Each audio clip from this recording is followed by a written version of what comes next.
നിസ്കാരം കൊള്ളത്തില്ല, cut hair എന്നാ.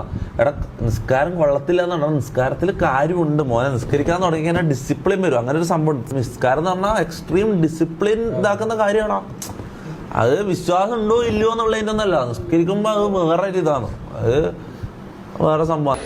ആര് പറയുന്നു എന്നതിലല്ല, എന്ത് പറയുന്നു എന്നതിലാണ് കാര്യം. അവിടെ പറയുന്നുണ്ട് തൊപ്പി നിസ്കാരത്തെ പറ്റിയിട്ട് അങ്ങനെ വളരെ മനോഹരമായി പറയുന്നുണ്ട്. പക്ഷേ ശരിയാണ്, നിസ്കാരം എന്നുള്ളത് പടച്ചോൻ റസൂൽ മുഖേന നമുക്ക് നൽകിയ ഒരു ഗിഫ്റ്റാണ്. മറ്റൊരാൾ നമ്മൾക്ക് തരുന്ന ഒരു ഗിഫ്റ്റ് നമ്മൾ എത്ര സന്തോഷകരമായാണ് സ്വീകരിക്കുന്നത്. അതുപോലെ തന്നെ പടച്ച റബ്ബിൽ നിന്ന് നമ്മൾക്ക് കിട്ടിയ ഒരു അനുഗ്രഹമാണ് നിസ്കാരം എന്ന് പറയുന്നത്. ആ നിസ്കാരം നമ്മൾ ഒരു 5 വക്ത് നിസ്കാരത്തിന് വേണ്ടി നമ്മൾ സമയം കണ്ടെത്തിയില്ലെങ്കിൽ പിന്നെ നമ്മൾ ഈ ലോകത്ത് ജീവിച്ചിരിക്കുന്നു പറഞ്ഞ് എന്തിനാണ് കാര്യം എൻ്റെ പ്രിയപ്പെട്ട സഹോദരന്മാരെ. അതുകൊണ്ട് 5 വക്ത് നിസ്കാരം നമ്മൾ മുറ പോലെ നിസ്കരിക്കുക എന്നതാണ് കാര്യം.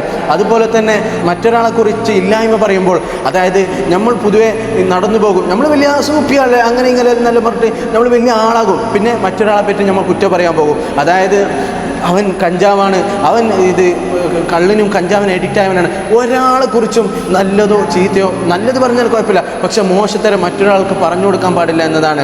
അവൻ്റെ മനസ്സും പഠിച്ചോൻ അറിയുന്നുണ്ടാകും.